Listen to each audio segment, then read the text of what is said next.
சிவாய நம. திருச்சிற்றம்பலம். இன்றைய தரிசனம் திருமழப்பாடி நந்தியம்பெருமானுக்கு திருக்கல்யாணம் நடத்தி வைக்கப்பட்ட ஸ்தலம். நந்தியம்பெருமானுடைய மனைவியார் அவதார ஸ்தலம். வாங்க ஆலயத்துக்குள்ளே சென்று இன்றைய இந்த கோவிலுடைய சிறப்பு என்ன, இங்கே என்னெல்லாம் நடந்திருக்கு, என்னெல்லாம் சிறப்பு அப்படிங்கிறத தெரிஞ்சுப்போம்.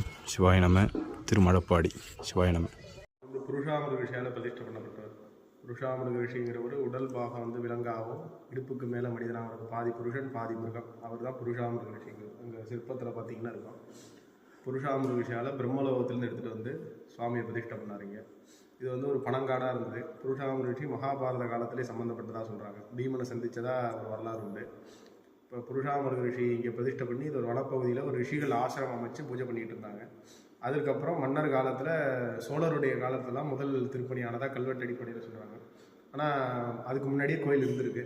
மூவரால் பாடல்பட்ட ஸ்தலம். சம்பந்தர் பாடியிருக்கார், சுந்தரர் பாடியிருக்கார், அப்பர் பாடியிருக்கார். சுந்தரர் பாடின தேவாரம் தான் பொன்னார் மேனியனே அப்படிங்கிற தேவாரம். அது ரொம்ப பிரசித்தியான தேவாரம், எல்லாருக்கும் தெரிஞ்சது. அதில் பார்த்தீங்கன்னா அவங்கெல்லாம் பாடும்போது இவ்வளோ பெரிய ஆலயமாக இல்லை. அவங்கெல்லாம் பாடும்போது சின்ன ஆலயமாக இருந்ததாக தான் வரலாற்றில் குறிப்பிட்டிருக்காங்க. அதுக்கப்புறம் சோழர் காலத்தில் பெரிய வனத்தை கிளியர் பண்ணி இந்த கருங்கல் திருப்பணிங்கிறது நடந்திருக்கு. நந்தியம்பெருமானுக்கு திருக்கல்யாணம் நடந்த க்ஷேத்திரம். இங்கே ரிஷிகள் பூஜை பண்ணதில் புருஷாம ரிஷிக்கு அப்புறம் வசிஷ்டர், அகத்தியர் அப்படிங்கிற ரிஷிகள்லாம் பூஜை பண்ணியிருக்காங்க. அதில் வசிஷ்டருடைய பேத்தியை தான் நந்தியம்பெருமானுக்கு திருமணம் பண்ணி கொடுக்குறாங்க. அதனால் அவங்க பேத்தி பிறந்த ஊர் இது. அதாவது நந்தியம்பெருமானுடைய மனைவியாக பிறந்த நந்தியம்பெருமான் மனைவியாக பார்த்தீங்கன்னா ஸ்வேசாம்பிகை. இந்த ஸ்வேசாம்பிகாசனே நந்திகேஸ்வரர். ஸ்வேசாம்பிகை பிறந்த ஊர் இது. அதனால் இங்கே தான் திருமணம் நடக்கும். இங்கே தான் திருமணம் நடக்கிற வைபவம் உண்டு. திருவையாறில் தான் நந்தியம்பெருமான் ஜனனம்.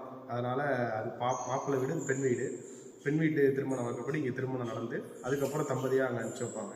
அதுக்கப்புறம் தான் சப்தஸ்தானம், திருவையாறு சப்தஸ்தானம் போகிறதுங்கிறது சித்திரை மாதம். நம்ம கல்யாணம் பங்குனி புனர்பூசத்தில் நடக்கும். பங்குனி புனர்பூசத்தில் கல்யாணம் நடந்து அவங்க சித்திரா பௌர்ணமியொட்டி அவங்க பிரம்மோற்சவம் பண்ணி அதுக்கப்புறம் அதனுடைய நிறைவாக ஏலூர் கொல்லாக்கு போகிறது வழக்கம்.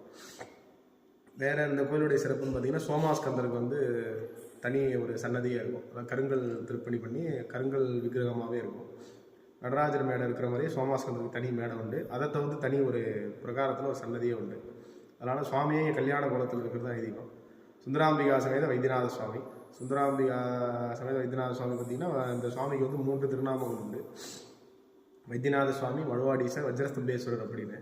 பிரம்மாட்டேருந்து எடுத்துகிட்டு இந்த லிங்கத்தை புருஷாமிருக ரிஷி பிரதிஷ்டை பண்ணார்.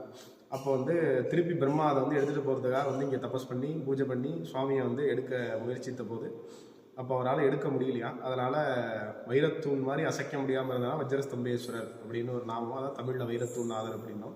மார்க்கண்டேயர் இங்கே தரிசனம் பண்ணியிருக்கார். அவருக்கு மழுவேந்தி நடனமாடி காட்சி கொடுத்தார். மழுன்னா கோடாலின்னு அர்த்தம். சுவாமியுடைய உருவ வழிபாடில் ஒரு கையில் மழுவும் ஒரு கையில் அதாவது மழுன்னா கோடாலி, ஒரு கையில் மழுவும் இன்னொரு கையில் மான் வச்சுருப்பாங்க. மான் மழு அப்படின்னு சொல்லுவாங்க.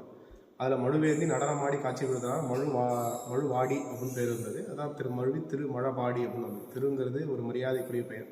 அது மழப்பாடி, திருமழப்பாடி அப்படிங்கிற நாமம் அது மழுவாடீசர் அப்படின்னு சொல்லிட்டு அந்த பிரகாரத்தில் அவருக்கு ஒரு விக்கிரகம் உண்டு.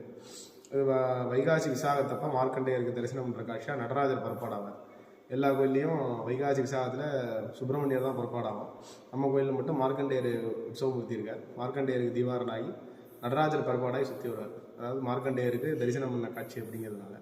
பாலாம்பிகான ஒரு அம்பாள் இருக்கா. அது சுந்தராம்பிகையே பாலாம்பிகையாக சுவாமியோடு இருக்கிற ஐதீகம். எப்படி தம்பதி கோலத்தில் சுவாமி அம்பாள் பிரியாமல் இருக்காலோ பிரியா விடைன்னு சொல்லுவாங்க. சோமாஸ்கந்தரில் பார்த்தீங்கன்னா தனியாக ஒரு அம்பாள் இருக்கும், சேர்ந்தாப்புல ஒரு அம்பாள் இருக்கும். இந்த மாதிரி இந்த அம்பாளுக்கு தனி விமானமோ தனி வாகனமோ தனி குடிமரமோ கிடையாது. இந்த அம்பாள் சுவாமியோட எப்போதும் தம்பதியாக இருக்கிற மாதிரியும் சுந்தராம்பாள் தனியாக இருக்கிற மாதிரி எழுதிக்கும். ஒரே அம்பாள் 2 ரூபமாக சுவாமியோட தம்பதியாக இருக்க எழுதிக்கும். நந்தி கல்யாணமாக தான் முந்தி கல்யாணம் ஆகும் அப்படின்ட்டு. பங்குனி மாதம் புனர்பூச நட்சத்திரத்தில் திருக்கல்யாணம் நடக்கும். அந்த கல்யாணமாகாத ஆண் பெண் யாராக இருந்தாலும் தரிசனம் பண்ணால் சீக்கிரம் கல்யாணம் ஆகும் அப்படிங்கிற ஐதீகம். நிறையா பேருக்கு சக்ஸஸ் ஆகிருக்கு. அதுக்கப்புறம் திருப்பி மறுபடியும் தம்பதியாக போன வருடம் நாங்கள் வேண்டிக்கிட்டோம், இந்த வருடம் நல்லபடியாக நடந்தது அப்படின்னு சொல்லி திருப்பி இங்கே அர்ச்சனை பண்ணிட்டு போயிருக்கோம். சுவாமியே கல்யாண குளத்தில் இருக்கிறதுனால கண்டிப்பாக எல்லாருக்கும் நல்லபடியாக விவாகம் ஆகும் அப்படிங்கிறது மன்னர்கள் திருப்பணியில் பார்த்தீங்கன்னா கல்வெட்டு அடிப்பில் 3 திருப்பணி ஆகிருக்கு. மன்னர் காலத்திலே சோழர்களே 2 திருப்பணி பண்ணதாகவும், அதுக்கப்புறம் பல்லவர் மன்னர்கள், பாண்டிய மன்னர்கள்லாம் திருப்பணி பண்ணதாக கல்வெட்டு இருக்குது. நடராஜர் கடை, சோமாஸ்கந்தர்கள்லாம் பல்லவர் திருப்பணி அப்படின்னு சொல்லுவாங்க. இப்போ இருக்கிற ராஜகோபுரம் பாண்டிய மன்னனுடைய திருப்பணி அப்படின்னு சொல்லுவாங்க. நிறையா கோயிலை சுற்றி நிறையா தமிழ் கல்வெட்டுகள் இருக்குது. அதுக்கப்புறம் மறுபடி இப்போ இந்த அளவுக்கு நடந்துட்டு. நன்றிங்க.